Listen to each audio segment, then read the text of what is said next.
உயிரினும் மேலான உழவர் உறவுகள் அனைவதற்கும் முதற்கண் வணக்கம். 2026 தமிழ்நாடு சட்டமன்ற தேர்தல். விவசாயிகளாகிய நாம் என்ன செய்வது, யாருக்கு வாக்களிப்பது, யாரை புறக்கணிப்பது அப்படிங்கிற பல்வேறு சிந்தனைகள் நாம் இருந்துட்டு இருக்கிறோம். அது குறித்த காணொளி தான் இது. முதல்ல ஒரு ஜனநாயக நாட்டுல தேர்தல் மூலமா அதிகாரம் கையளிக்கப்படுகிற நாட்டுல 2 விஷயத்த ஒவ்வொரு தேர்தலையும் மக்களாகிய முடிவெடுப்பாங்க. முதல் விஷயம், யாருக்கு வாக்களிக்க கூடாது, யாரை புறக்கணிக்கணும். 2வது விஷயம், யாருக்கு வாக்களிக்கணும். இந்த 2 விஷயங்களை முடிவெடுக்கும் போது காரண காரியங்களும் அடிப்படையில் முடிவெடுக்கணும். சும்மா நம்ம வெறுப்பு அடிப்படையில் முடிவெடுக்க கூடாது. சரி, இப்ப நம்ம தமிழ்நாட்டுல 2021 26 வரைக்கும் தமிழ்நாட்டை ஆண்டது யார்? திமுக. திமுகவை இப்ப நம்ம புறக்கணிங்கன்னு சொல்றோம், ஓட்டு போட வேண்டாம்னு சொல்றோம். என்ன காரணத்தின் அடிப்படையில் சொல்றோம்? நமக்கு திமுகவுக்கு என்ன வாய்க்க தகராறு, வரப்பு தகராறு கிடையாது. கடந்த 2021 இதே திமுக விவசாய வாக்களை அதிகமாக பெற்று பெரும்பான்மையோடு ஆட்சி பிடிச்சாங்க. 2021 முன்னாடி நடைபெற்ற எல்லா போராட்டங்களையும் நம்ம சங்கத்தோடு போராட்டத்தோடு திமுக மிக அதிக அளவில் கலந்து கொண்டது. ஆனா ஆட்சிக்கு பிடிச்சதுக்கு அப்புறம் என்ன பண்ணாங்க அப்படிங்கறத இப்ப நீங்க பார்க்கணும். இவங்க தேர்தல் அறிக்கையிலே பாத்தீங்கன்னா மொத்தம் 83 வாக்குறுதிகள் விவசாயிகளுக்கு கொடுத்தாங்க. அந்த 83 வாக்குறுதிகள்ல வெறும் 10 வாக்குறுதிகள் மட்டும் நிறைவேற்றுறாங்க. அந்த 10 என்னன்னு எடுத்து பார்த்தா அது விவசாயியோட வருமானத்திற்கும் வாழ்வாதாரத்துக்கும் சம்பந்தம் இல்லாத இருக்குது. 73 வாக்குறுதிகள் நிறைவேற்றவே இல்லை. ஏன்னா கொடுத்த வாக்குறுதி நிறைவேற்ற சொல்லி நம்ம கேட்கறது பழக்கம் தானே. அதுதான் ஜனநாயகம். தேர்தல் அறிக்கையை வேற கொடுத்துருக்குறாங்கல்ல, ஏன் நிறைவேற்றல, எதுக்கு நிறைவேற்றல, எதனால நீங்க இப்படி எல்லாம் பண்றீங்க, ஒரு வெள்ளை அறிக்கை கொடுங்க அப்படின்னு பலமுறை கேட்டோம், கொடுக்கவே இல்லை. அதுமெல்லாம் பாத்தீங்கன்னா 2021 பிப்ரவரி 21 ஈரோட்டில் நடந்த மேற்கு மண்டல விவசாய மாநாட்டில் ஐயா மு.க. ஸ்டாலின் அவர்கள் கலந்து கொண்டு, நானும் அந்த மாநாட்டில் மேடையில் இருக்கு, என்னோட பக்கத்துல ஐயா முதல்வர் இருக்கார், இன்றைய முதல்வர் இருக்கார். விவசாயிகள் சம்மதம் இல்லாமல் ஒரு அடி நிலத்தை கூட எடுக்க மாட்டேன்னு சொன்னார். ஆனா இன்னைக்கு செஞ்சிருக்கிறது என்ன தெரியுங்களா? 33 சிப்காட் வாயிலாக 1,10,000 ஏக்கர் விவசாய நிலங்கள் அடிமாட்டு விலைக்கு அபகரிச்சு கார்பரேட் கம்பெனிக்கு கொடுத்திருக்கிறார். நம்ம சொன்னோம், இத்தனை சிப்காட் எடுக்கிறீங்கன்னு சொன்னோம். இல்லப்பா, அது பொய்ன்னு சொன்னாங்க. இன்னைக்கு அவருடைய 2026 தேர்தல் வாக்குறுதியில தெளிவா சொல்றாங்க, நாங்க இந்த 5 வருஷத்துல 33 சிப்காட் அமைச்சிருக்கிறோம், இனி 50 சிப்காட் அமைக்கும், மெகா ப்ராஜெக்ட் 10 அமைக்க போறாங்களா 10,000 ஏக்கர்ல. ஆக இனிமேல் வந்தா 2 லட்சம் ஏக்கர் பறிக்க போறாங்கிறது என்பதை வாக்குறுதியாக கொடுத்திருக்காங்க என்பதை நீங்கள் கவனத்தில் கொள்ளணும். 2வது, இனாம் நிலங்கள். இந்தியா பூரா இந்த இனாம் நிலங்கள் உழுதவங்களுக்கே பட்டா கொடுத்தாச்சு, குடியிருந்தவங்களுக்கே பட்டா கொடுத்தாச்சு. நிலச்சிறுத்தின் அடிப்படையில் எல்லாம் நடந்திருக்குது. ஆனா தமிழ்நாட்டுல மட்டும் இது கோயில் நிலம், வக்ஃபு நிலம் சொல்லி 13 லட்சம் ஏக்கர் ஜீரோ வேலி பண்ணிருக்கிறார். அறிஞர் அண்ணா அவர்களுடைய கோரிக்கை இது, காமராஜர் அவர்கள் கொண்ட சட்டம் இது, கலைஞர்கள் கொடுத்த பட்டா இது. ஆனா இந்த கூமுட்டைக்கு என்ன பண்றாங்க? ஜீரோ வேலி பண்ணி விவசாயிகள் ஆக்கிரமிப்பாளர்கள், பொதுமக்கள் ஆக்கிரமிப்பாளர்கள், வீட்டை பூட்டுறாங்க, விவசாய நிலத்தை விட்டு வெளியேற்றுறாங்க. யோசிச்சு பாருங்க, 13 லட்சம் ஏக்கர், 1,10,000 ஏக்கர் எங்க போய் நிக்குது?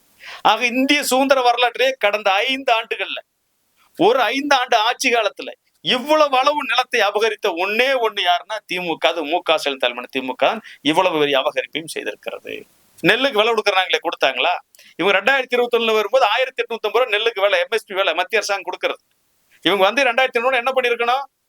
உடனே அவங்க 650 ரூபாய் சேர்த்து கொடுத்துருக்கணும்ல, கொடுக்கவே இல்லை. என்ன பண்ணாங்கன்னா, மத்திய அரசாங்கமே வருஷம் 50 ரூபாய் 100 ரூபாய் ஏத்துற வரைக்கும் அப்படியே பொறுமையா இருந்தாங்க. 2025 வரைக்கும்.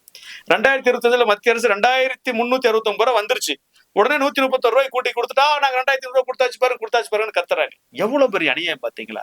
மூட்டைக்கு 1 ரூபாய் லஞ்சம் வாங்கி இந்த 5 வருஷத்துல மட்டும் 2,000 கோடி விவசாயிட்டு இருந்து லஞ்சமா வாங்கியிருக்கிறாங்க. யோசிச்சு பாருங்க. கரும்புக்கு 4 ரூபாய் தரணும்னு சொன்னாங்களே, தந்தாங்களா? இந்த மாதிரி எடுத்துக்கிட்டு அடுக்கிட்டே போனோம்னு நிறைய சொல்லலாம்.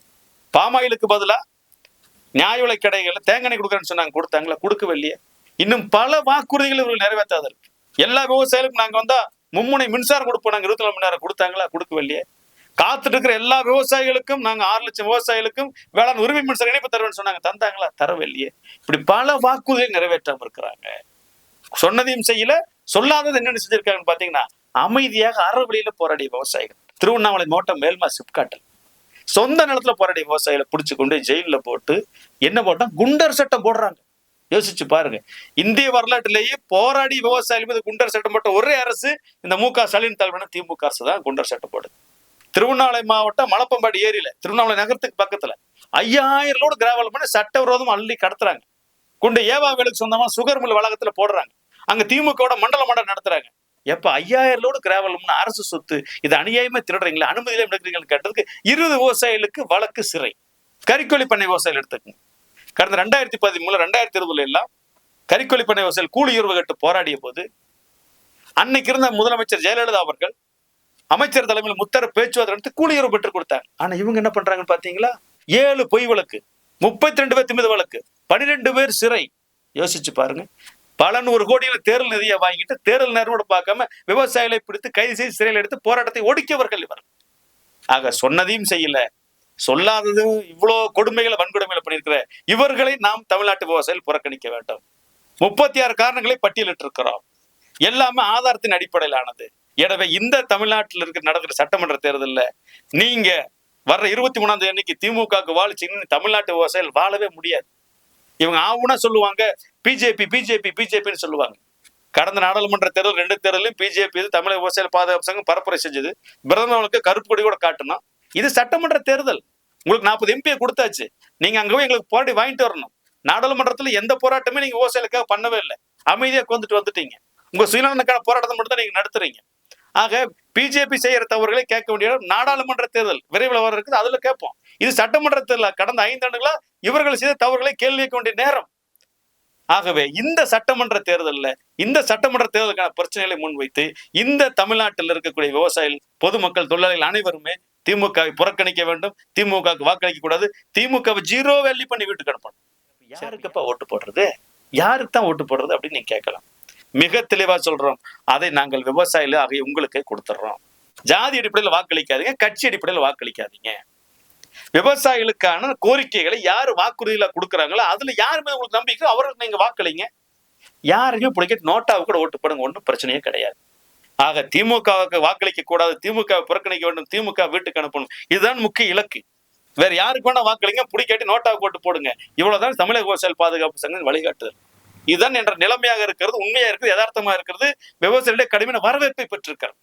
எனவே அன்பிற்குரிய விவசாயிகள், இந்த காணொலியை எல்லா விவசாயிகளுக்கும், விவசாய குடும்பங்களுக்கும் இந்த காணொலி எல்லாருக்கும் ஷேர் பண்ணுங்க. வாட்ஸ்அப்ல போடுங்க, ஃபேஸ்புக்ல போடுங்க, எல்லாருக்கும் பதிவு. தமிழ்நாடு கூட இந்த காணொலி பரவணும். விவசாயிகளுடைய ஒற்றை கோரிக்கையாக இன்னைக்கு முழுசா நிக்குது. ஆக அந்த அடிப்படையில திமுகவிற்கு வாக்களிக்க வேண்டாம், புறக்கணிக்க வேண்டும், தோற்கடியுங்கள் என அன்போடு கேட்டுக்கொள்கிறேன். நன்றி, வணக்கம்.